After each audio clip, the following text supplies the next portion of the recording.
I don't think I've ever been glad that I lost my temper. I don't look back at the times that I lost my patience with my kids, that I got frustrated, that I've hurried them along. In almost none of these instances in retrospect am I like, I'm so glad I did that. We're always going to wish we were more patient, that we were more understanding, that we slowed things down. But this is really hard because as a parent, you're always running on empty, you're always stretched too thin, you're always utterly overworked. Things are always happening. You have endless decisions to make, endless places to get to, endless problems to solve. So we make mistakes and then we have to try to fix it. And every time we do that, that is a withdrawal from what I think we would all say is our most important relationship, the people we care about most. I'm Ryan Holiday. I'm the author of The Daily Stoic and The Obstacle is the Way and many other books that have sold millions of copies all over the world. But I'm also the parent of 2 young boys. In today's episode of The Daily Dad,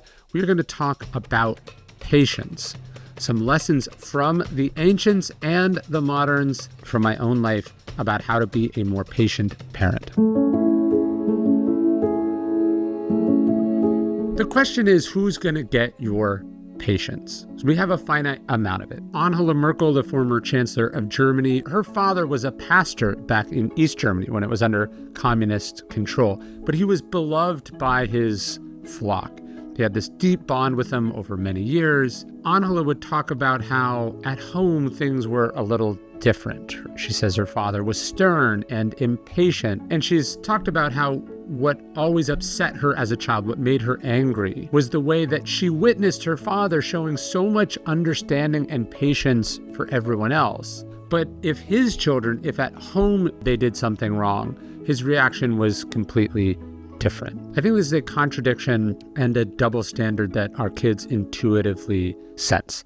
They see how we are capable of being understanding and kind. They see us do it all day at our job. They see us do it to total strangers. And maybe the problem is that we use it all up at work. We have none left for our family when we get home. Or perhaps it is a double standard and we are stricter on ourselves professionally than we are personally because it's not public, because we think we can get away with it, because we think our children don't have a choice. Or maybe what her father did, maybe what you do, is that you forget that your children are little people, the same problems as everyone else, just a different size. And when we forget this, what we do is we fail to treat them with the appropriate level of dignity and respect and compassion. We refuse to give them the patience that we would give someone else. We don't yell at a colleague because they left a door open. We don't punish an athlete if we're a coach for wanting our attention and asking for our advice. And yet children all over the world, for all time, all have experienced where they got that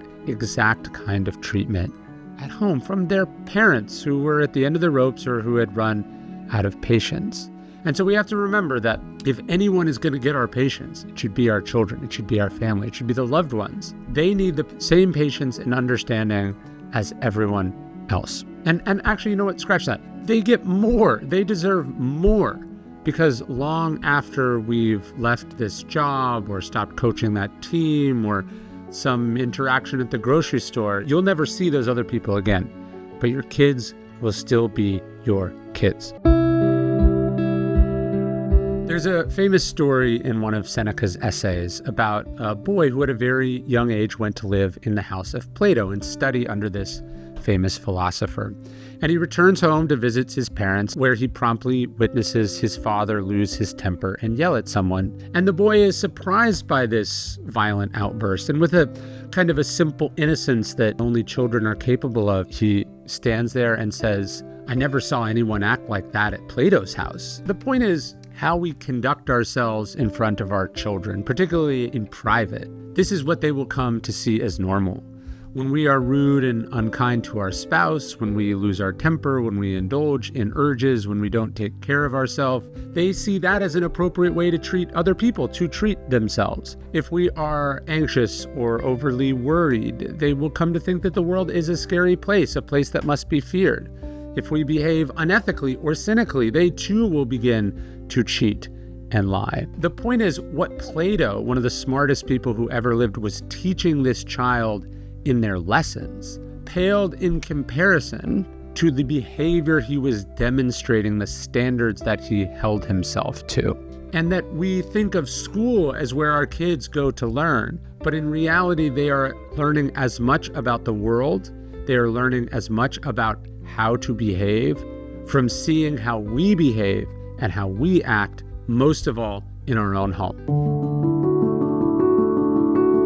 In the 1930s, the future president of the United States, Jimmy Carter, was just 10 years old. He was fishing with his father, and they would catch fish in the river, and his father would attach him to a trot line that he hooked onto his son's belt loop. Jimmy remembers being so proud that his father entrusted him with this responsibility. But then several hours later, he looks down and he realizes that the trot line had broken or had become unclipped and he hadn't noticed. And frantically, desperately, this 10-year-old boy, perhaps just like your 10-year-old boy, is diving into the water and searching and hoping. He's just so scared that his dad's going to be upset. "What's wrong?" his father asks. "I've lost the fish, Daddy," Carter tells him. "All of them?" his father says. "Yeah," his son says through his tears. More than 80 years later, when Carter is writing a memoir about his boyhood, he says that his father was rarely patient with foolishness or mistakes. In this exchange, which stuck with him for the rest of his life, his father paused and smiled and said, "Let him go. There's a lot more fish in the river. We'll get him tomorrow." And I think it's striking that given everything that Carter goes on to do with his life, it's this moment of patience and kindness and forgiveness that he remembered. The fish obviously didn't matter, and in fact, they never did matter. What mattered, what stuck with him, what struck him, was that his father knew what his son needed in that moment, which was patience, which was understanding, which was forgiveness, which was a bit of leniency. And it's so easy to forget that as parents, to underestimate the power of leniency and tolerance and letting things go, controlling your temper and frustration. Do you know when, this one isn't worth it? And most of them are not worth it. Do you know when it's time to pull them close to you, to use this as a chance to get closer rather than push them away? In Tibet, Buddhist monks do this form of art called a mandala. They spend hours, days crafting these complex geometric designs out of sand. And then when they finish, they blow it clean. They wipe it out. They get rid of it. All this thing they just spent so much time and energy and work on, it disappears. And I think there's a beautiful metaphor in this for parents. What if we saw our work? What if we saw what we were doing day to day as parents as exactly that, a kind of mandala, right?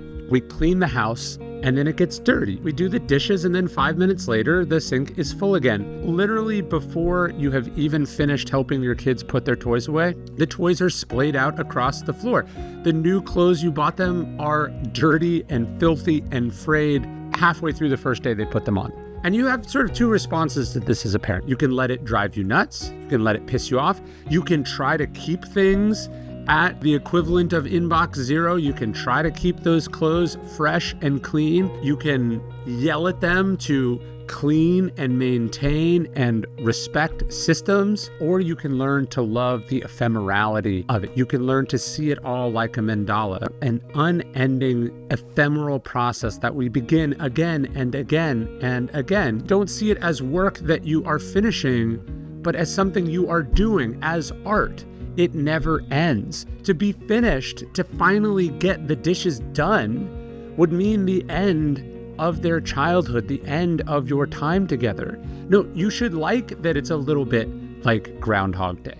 You should love that it's a chance to wake up and do this with them again and again and again, to do it beautifully, to do it better than before, to do it more fun than it was last time, to do it together. That is the art of being a parent. That is the joy. As the great American novelist John Steinbeck was writing East of Eden, he was having trouble with one of his own children at home. His son, Tom, was acting out. He wasn't doing well in school, and Steinbeck's wife thought their son needed a lecture about this. And Steinbeck then, in the middle of writing about two very sets of different, unruly sons, knew that the lecture wasn't right. He needs more than that, he would write in his journal. He said what Tom needed was infinite patience and discipline. And I'd argue that not only is this what your kids need, but it's what we all need. We need patience and discipline, kindness combined with firmness and consistency and routine, an endless amount of it day after day after day, not just spoken about, but most of all, modeled. Nobody wants to be lectured. Nobody wants to be nagged. What we need is to be understood. What we need is a system to plug in. What we need is to be held accountable. What we need is a model that is showing us how we should be. Think of your own troubles as a kid. When you were acting out, when you weren't taking school seriously, when you were getting into trouble, did getting yelled at help? Did it reach at all? No, what you wanted, what you needed was for someone to see why you were doing these things. You needed someone with the patience to talk to you about life, not about the behaviors that were symptomatic of something you were struggling with. You needed someone to guide you back on the right path, patiently, calmly, and kindly, to help you realize the consequences of being off of it. Patience and discipline. That is what you needed. And so you must give those things to your kids now. They deserve it. We've all had the experience of reading something, hearing something, being told something, and not understanding it until many, many years later. Maybe you were supposed to read The Great Gatsby in school and you hated it, and then you reread it as an adult and suddenly it spoke to you. Maybe you loved poetry early on, maybe you didn't. Maybe your parents tried to turn you on to music and you hated it, and now that's your favorite kind of music. Maybe you were forced to be on the track or cross country team as a kid and you never tried, and now you run and love that as a hobby more than anything else. The idea is that timing is everything. I'll give you an example. Stefan Zweig, one of my favorite novelists, he was 20 when he first read Montaigne, the great French thinker, and he hates it. It just goes right over his head. It doesn't land with him at all.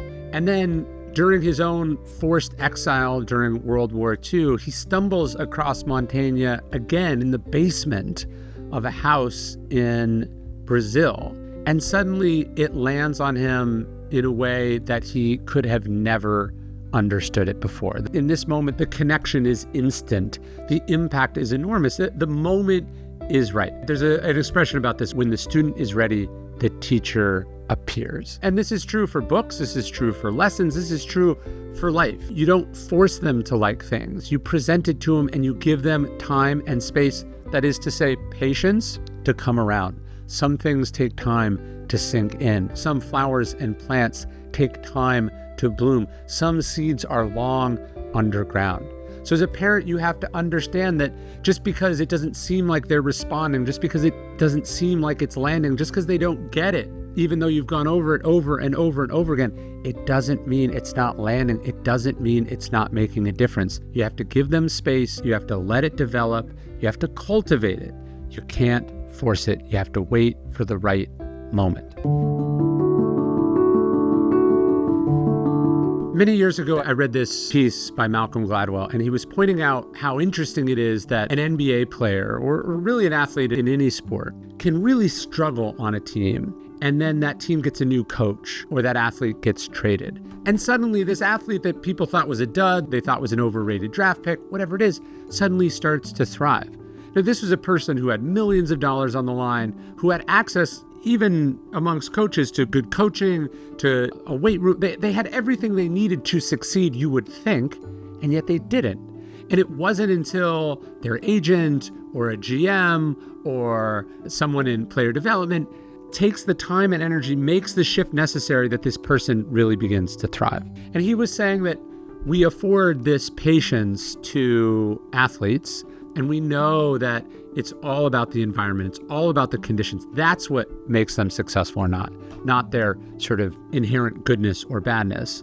And yet with kids and with schooling, we don't have this same mindset. We just think if a kid is failing in school, it's because they're not trying and it's not their fault, or we write them off. We write off huge segments of society because of how they do on tests, instead of going, no, they just weren't in the right environment. They just weren't given the right conditions to succeed. And we should apply this to our children. It is almost certainly us and not them. It is the environmental factors. It is that they haven't had enough time. It's that we didn't say the right things. We need to be as patient as possible, but patient doesn't mean complacent. We have to constantly be changing and tweaking, trying new things, new environments, new schools, new tutors, new messaging, new approaches. We should try anything and everything, understanding that in the right moment, in the right conditions, of course this person can be successful.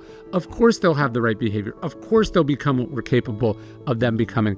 We can't give up on them. We must have endless patience. We must understand it's about the conditions that make them succeed, not how much we yell at them, how disappointed we are in them, how hard we are on them. No, we need to make it easy on them so that they can succeed. We have to make success easier for them. That's our job.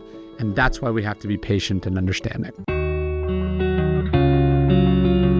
You probably see yourself as a patient person. You don't have road rage. You don't snap at your employees. You don't break things. You don't punch walls. You treat strangers well. These are the rules of polite society, and you observe them. That's great. It is a secret to success in business and in life. But I would ask you to think about when you do lose your temper, when you do get frustrated, who is it with? It's almost certainly going to be your family. It's strange. It's kind of a perverse double standard if you think about it. We don't confront some stranger who littered a piece of trash in front of us. We might just pick it up. But God forbid your kid leave their shoes out. You ask someone who works for you to do something 1,000 times, and you do it calmly and respectfully because to do anything else would be inappropriate.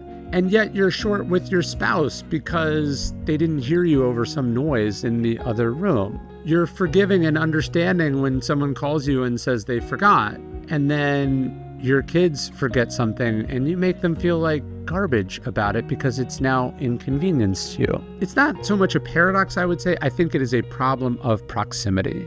One, because we're so close, we spend so much time with our family, we have more opportunities to get frustrated with them, more frustrating things happen. But there's also some part of us, I think, at some deeper level that just does this because we can get away with it, because they'll put up with it. The people who are bad but far away, they're not subjected to our anger and frustration because they are far away. They are not in our daily lives. But the people who are mostly good, the people who are doing the best, who on the whole have helped us and loved us many more times than they have hurt us, they're the recipients of our tempers and our frustrations. Seneca, in his essay on anger, he says, "Let us not be angry at good people." This is really important advice as a parent and as a person. When you find yourself getting mad at someone you love, you have to remind yourself how far and away the good in them outweighs the bad. Just because we can get mad at someone, just because they love us enough to put up with us, or in fact because they are kids and they have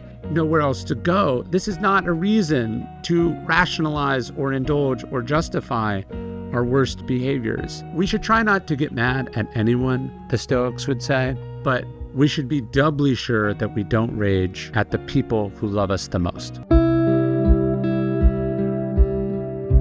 We try to be good citizens, we try to be good colleagues, we try to be good people. We don't freak out like some demonic Karen in a viral video when something goes wrong at the grocery store. We try to help others when they need it. We try to forgive, we try to understand, we try to practice empathy. This is good. It's more than good. It is an essential obligation as a human being. But it's strange, I would say, how much of this energy is spent externally, out in the world. But at home, if we're honest, most of us are much less patient and understanding, contained and controlled. We'd never get upset at an employee's messy desk the way that we would nag our children about their room. We'd never speak to someone the way we might speak to our son or daughter or spouse the third time we've had to repeat ourselves about something. It's strange, right? We encourage our kids' teammates and then we're critical of our kids' own performance. We insist that our children respect our spouse, their mother or father. And then when our kids go to bed, we get upset with that same person and speak to them in a way that we wouldn't accept if our kids did it. This is because we're complicated, because we're flawed, and we're hypocrites, right? Even the best of us are. Louis Fisher, one of the biographers of Gandhi, would say that from boyhood on, Gandhi was sweet and kind towards everyone, except, he says, to his wife and children, especially to his children. Gandhi was incredibly hard on his boys. It was harder on them than he was on the British in many ways. And it shouldn't work like that. Our family deserves the best of us. Our family deserves the best treatment, not the remnants, not the apologies or the rationalizations. They shouldn't have to understand that you're having a tough time at work. Who are we, Seneca said, if we rage at the good? And our family is the good, okay? We have to remember that. We owe them what we owe everyone. In fact, we owe them more than we owe everyone. We owe them sweetness and kindness and patience and help and respect and love. And we owe it to ourselves to give it to them. If you want to get better at your most important job, I send out one piece of parenting advice every single day. That's the Daily Dad newsletter. It's followed by hundreds of thousands of parents all over the world. It's totally free, no spam. You can sign up right now for free at dailydad.com.